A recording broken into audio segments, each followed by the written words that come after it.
Doctor അത് അസുഖം വരുമ്പോൾ ഏത് ഘട്ടത്തിൽ ഹോസ്പിറ്റലിൽ കൊണ്ടുപോകണം എന്നൊരു സംശയമാണ്. കാര്യം അസുഖം വന്നു, പനി തുടങ്ങി, ഒരു ദിവസം പനിച്ചു, രണ്ടാമത്തെ ദിവസം പനിച്ചു. അപ്പോൾ നമുക്ക് എപ്പോഴും സംശയമാണ് ഏത് ഘട്ടത്തിൽ കൊണ്ടുപോകണം. പനി തുടങ്ങുമ്പോൾ നമ്മൾ വിചാരിക്കും ആദ്യം കൊണ്ടുപോയാൽ ഡോക്ടർ പാരസെറ്റമോൾ തരും, അതിനിപ്പോൾ ഞാൻ അങ്ങോട്ട് കൊണ്ടുപോകേണ്ട കാര്യമുണ്ടോ, ഞാനൊന്ന് ഇവിടുന്ന് കൊടുത്തു നോക്കട്ടെ എന്ന് പലരും ചിന്തിക്കുന്നതാണ്. അപ്പോൾ ഒരു നോർമൽ പനിയാണോ നമുക്ക് അറിയാൻ പറ്റില്ല, ഇപ്പോൾ പലതരം പനിയുണ്ട്. അപ്പോൾ എപ്പോഴാണ് ഒരു കുട്ടിക്ക് എത്ര ദിവസമൊക്കെ പനി നീണ്ടു നിന്ന് ആശുപത്രിയിൽ കൊണ്ടുപോകണം, അതോ പനി വരുമ്പോഴേ കൊണ്ടുവരേണ്ടതുണ്ടോ? ഞാൻ എപ്പോഴും പറയുന്നൊരു കാര്യമാണ്, പനി നമ്മൾ ശത്രുവല്ല, പനി നമ്മൾ സുഹൃത്താണെന്നുള്ളതാണ്. കാരണം പനിയാണ് നമുക്ക് അസുഖം ഏത് ഡയറക്ഷനിൽ പോകുന്നു പറഞ്ഞു വരുന്നത്.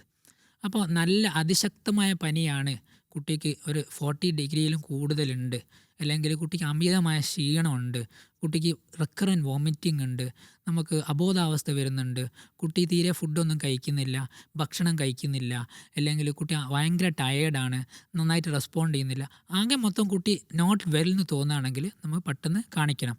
അതർവൈസ് കുട്ടി ആക്റ്റീവാണ്, ഇൻ്റർഫെബ്രൈൽ പീരീഡ് എന്ന് പറയും, 2 പനിയുടെ ഇടയിലുള്ള സമയം കുട്ടി ആക്റ്റീവാണ്, നന്നായിട്ട് വെള്ളം കുടിക്കുന്നുണ്ട്, കുട്ടി അലർട്ടാണ്, സംസാരിക്കുന്നുണ്ട്, പ്രശ്നമൊന്നുമില്ലെങ്കിൽ ഫസ്റ്റ് ഡേ നമ്മൾ ഡോക്ടറെ കാണിക്കേണ്ട ആവശ്യമൊന്നുമില്ല. ഒരു 6 മാസത്തിന് ശേഷമുള്ള കുട്ടിയാണെങ്കിൽ, ചെറിയ കുട്ടികൾ നമ്മൾ പെട്ടെന്ന് കാണിക്കേണ്ടി വരും. കാരണം പലപ്പോഴും നമ്മൾ അവരെ സിംറ്റംസ് ഐഡൻറ്റിഫൈ ചെയ്യാൻ പറ്റില്ല. കുറച്ച് വലിയ കുട്ടികളൊന്നും നമ്മൾ കാണിക്കണമെന്നില്ല.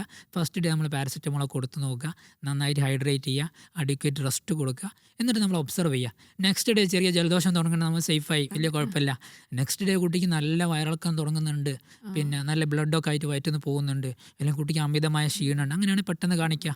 അപ്പം നമ്മൾ പനിയൊന്ന് ഒബ്സർവ് ചെയ്യുക, കുട്ടിയുടെ ജനറൽ കണ്ടീഷൻ ഒബ്സർവ് ചെയ്യുക, എന്നിട്ട് നമ്മൾ ഡോക്ടറെ കാണിക്കുക.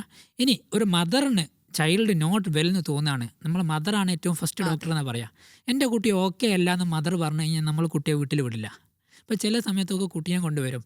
അപ്പോൾ കുട്ടി നമ്മൾ നോക്കുമ്പോൾ മദർ നമ്മൾ പറയും ഇല്ല കുട്ടിക്ക് വലിയ കുഴപ്പമൊന്നുമില്ല എന്ന് പറയും. മദർ ഇല്ല ഡോക്ടറെ, കുട്ടിക്ക് എന്തോ പ്രോബ്ലം ഉണ്ട്, ഒരു ഗട്ട് ഇൻസ്റ്റിങ്ക്റ്റ് ഉണ്ട്.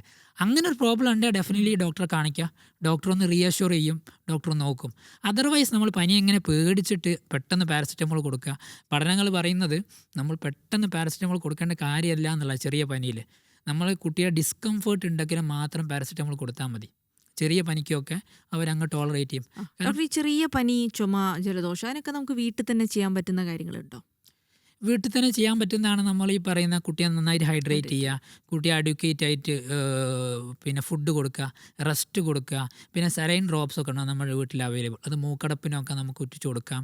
കുട്ടിക്ക് നമ്മൾ പലപ്പോഴും ഭക്ഷണമൊക്കെ നമ്മൾ ഒന്ന് സ്റ്റോപ്പ് ചെയ്ത് വെക്കും. അസുഖം വന്നു കഴിഞ്ഞാൽ കഞ്ഞി കൊടുക്കില്ല, വേറെ ഒന്നും കൊടുക്കില്ല, പകരം നന്നായിട്ട് ഭക്ഷണം കൊടുക്കുക എന്നുള്ളതാണ്. ബ്രസ്റ്റ് ഫീഡ് പ്രൊമോട്ട് ചെയ്യുക. ഈ ബ്രസ്റ്റ് ഫീഡിൽ പറഞ്ഞ പോലെ ഒരുപാട് ആൻറ്റിബോഡീസ് ഉള്ളതാണല്ലോ. അപ്പം നമുക്ക് ഒരു ബ്രസ്റ്റ് ഫീഡ് തന്നെ ഒരു ട്രീറ്റ്മെൻ്റ് ആയിട്ട് കൊടുക്കാം. ഇപ്പോൾ ബ്രസ്റ്റ് ഫീഡ് കുട്ടിക്ക് ചെറിയ ഇൻഫെക്ഷൻസ് വരികയാണെങ്കിൽ നമ്മൾ സേഫാണ്.